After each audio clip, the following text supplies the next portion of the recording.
मेरे सहयोगी जो हमारे साथ लगातार बने हुए हैं, रुचि कुमार मैनपुरी से हैं, शोएब रजा बदायूं से हमारे साथ हैं, पवन नारा फिरोजाबाद से और इला काजमी संभल से हमारे साथ हैं। सबसे पहले रुचि, मैं आप ही के पास आना चाहूंगी। हॉट सीट है मैनपुरी, डिंपल यादव यहाँ से मैदान में है, क्या माहौल देख रही हैं? मतदाताओं में उत्साह है कि नहीं मतदान को लेकर? देखिए, इस समय हम सैफई में हैं जो मुलायम सिंह यादव का गांव है, और यहाँ पर अब से कुछ देर बाद अखिलेश यादव, डिंपल यादव, धर्मेंद्र यादव वोट डालने आने वाले हैं। तो चारों तरफ सिक्योरिटी के बहुत इंतज़ाम है, लेकिन लोगों में यहाँ बहुत उत्साह प्राची हमने सुबह से देखा, क्योंकि हम लोग सुबह 6 बजे आ गए थे। जैसे ही 7 बजे यहाँ पर पोलिंग शुरू हुई, लोगों ने आने का सिलसिला लोगों का शुरू हो गया, वोट डालने का सिलसिला शुरू हो गया। बहुत सारे वोटर्स हैं, क्योंकि यहाँ सिक्योरिटी ज़्यादा है तो आपको उतनी क्यों यहाँ पर नहीं दिखाई देगी, लेकिन वोटर्स क्योंकि गर्मी बहुत ज़्यादा है, यहाँ पर वोट डालने के बाद आके थोड़ा सुस्ता रहे हैं। आपका क्या नाम है? योगेश्वर यादव। अच्छा, आप क्या करते हैं यादव जी यहाँ? हम रिटायरमेंट है यहाँ। अच्छा, रिटायरमेंट के पहले नहर में नौकरी करते थे, नहर में थे। जैसे इस बार चुनाव में आपको क्या माहौल लग रहा है? किन मुद्दों पे आपने जब वोट डाला तो कौन से मुद्दों पे वोट डाला? वोट इस समय किसान और नौजवान बेकार हुआ है इस सरकार में, उस मुद्दे वोट डाला है। सपा सरकार ही किसान और नौजवान का भला कर सकती है। अच्छा, आपका क्या नाम है? श्याम सुंदर। अच्छा, श्याम सुंदर जी वोट डाल दिया? दिखाइए।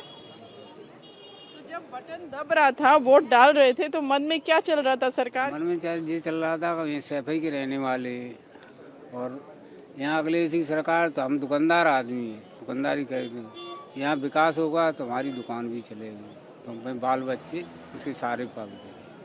5 साल जो सरकार चली वो कैसी चली? 5 साल सही चली सरकार, सही चली। क्या क्या चीज सरकार के अच्छे काम आपको लगे? सरकार को यही है, लड़कों को नौकरी है, नौकरी मिलना है बच्चों को। पेपर लीक हो जा रहे हैं, बच्चे मेहनत करते हैं, पेपर लीक हो जाता है, कोई भर्ती नहीं निकल रही। 4 साल की भर्ती कर दी उन्होंने। तो ये जो मैनपुरी आज जहाँ चुनाव है पूरा, ये क्योंकि 3 यादव फैमिली के लोग आज चुनाव मैदान में हैं। यहाँ से डिंपल यादव है, बगल में फिरोजाबाद है, वहाँ पर रामगोपाल यादव के बेटे अक्षय यादव हैं, बदायूं में वहाँ शिवपाल यादव के बेटे हैं।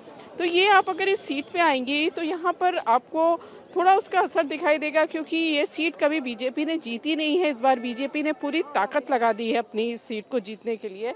आपका क्या नाम है? ठीक है, देखिए मैनपुरी में चुनौती भारतीय जनता पार्टी के लिए है रुचि, और इस बार कोशिश की गई है बीजेपी की तरफ से अपने candidate Jaiveer Singh, strong candidate को मैदान में उतारकर, ताकि डिंपल यादव को हराया जा सके। लेकिन फिलहाल यहाँ के समीकरण इस तरफ इशारा कर रहे हैं कि मुकाबला बड़ा कांटे का मैनपुरी में होने जा रहा है। फिरोजाबाद जहाँ से अक्षय यादव चुनावी मैदान में है, जरा वहाँ का हाल भी जान लेते हैं। पवन मेरे साथ, मेरे सहयोगी मौजूद हैं। पवन बताइए, सुबह से क्या देख पा रहे हैं आप? मतदाताओं में किस सबसे बड़े मुद्दे की चर्चा हो रही है, और क्या मतदान केंद्रों में मतदाता पहुंच रहे हैं? बिल्कुल, शुरुआत इसी बात से कर लेते हैं। फिरोजाबाद के जिस पोलिंग बूथ पर मैं मौजूद हूं, 825 पोलिंग बूथ में से 125 वोट यानी लगभग 15% वोट अभी तक डाले जा चुके हैं। मतदान के लिए लंबी कतारें नहीं है, लेकिन लोग लगातार आ रहे हैं। यहां इलेक्शन कमीशन की तरफ से बढ़िया सजावट की गई है मतदाताओं को लुभाने के लिए, और कुछ मतदाता जो वोट करके आए उन्हीं से बात कर लेते हैं, वो बताएंगे क्या है।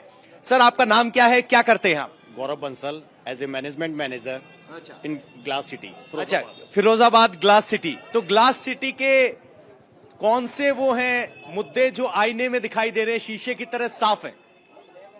सर, इस टाइम तो देश का एक ही मुद्दा है कि हमारी स्थिर सरकार होना चाहिए। हमारा स्थानीय मुद्दा तो बात की बात है सर, देश का मुद्दा है स्थिर सरकार होनी चाहिए, और जो राम को लाए हैं हम उनको लाएंगे। अच्छा, राम को लाए की बात करें। मैम, आपका नाम क्या है, और जब आप महिला के तौर पर मतदान करने गई तो किस बात पर वोट किया? ये महिलाओं को सशक्तिकरण मिला है मोदी जी की सरकार में, और हम तो राम के भक्त हैं। राम के भक्त हैं। अम्मा बड़ी मेहनत से वोट डाल रहे हैं। प्रणाम अम्मा। क्या नाम हुआ? हाँ, मोहन कुमारी। क्या सोच के वोट दे रहे हैं, किस बात पे वोट तय हो रहा है? हमें सब चीज सुविधा मिल रही है, जब ऐसे डाल रही है। अच्छा, सुविधा मिल रही है। हाँ। काम वाम हुआ? पिछले 5 साल के काम से खुश हैं? अरे मैं 5 साल का, हमारा तो शुरुआत से जाई में जा रहा हूँ वोट। अच्छा, जय में जा रहा है, बदला नहीं है, तो अब की बार भी नहीं बदलोगे? सरकार बदलेगी कि नहीं बरकरार रहेगी? सरकार बदल जाए तो चली जाए, पड़ेंगे जाई में। जाई में पड़ेंगे, तो सरकार चाहे किसी की आए, वोट इसी में पड़ेंगे। यहाँ कुछ और मतदाता हैं, जरा उनसे भी बात कर लेते हैं। नमस्कार मैम, क्या नाम है, किस बात पे वोट तय हो रहा है? वार्ड का तो कमल पे देते हैं। अरे नहीं नहीं, हम चिन्ह नहीं पूछ रहे, मुद्दा पूछ रहे हैं। क्या नाम है अम्मा? रुकी भी नहीं, क्या सोच के वोट दे रहे हैं? सही सोच के दे रही है। सही सोच के दे रहे हैं। तो यहाँ लोग हिचकते हैं और जब पूछने लगो तो सीधा चुनाव चिन्ह बताने लगते हैं, लेकिन कुल मिला के बात यह है कि मतदान लगातार जारी है, सुचारू जारी है, एक एक करके मतदाता आ रहे हैं, लेकिन जो कतारें थी वो नहीं है। इलेक्शन कमीशन की तरफ से माहौल बनाने की, साज सज्जा करने की, पानी गुब्बारे उपलब्ध करवाने की सारी व्यवस्था है, लेकिन कतार अभी तक नहीं दिखाई दे रही।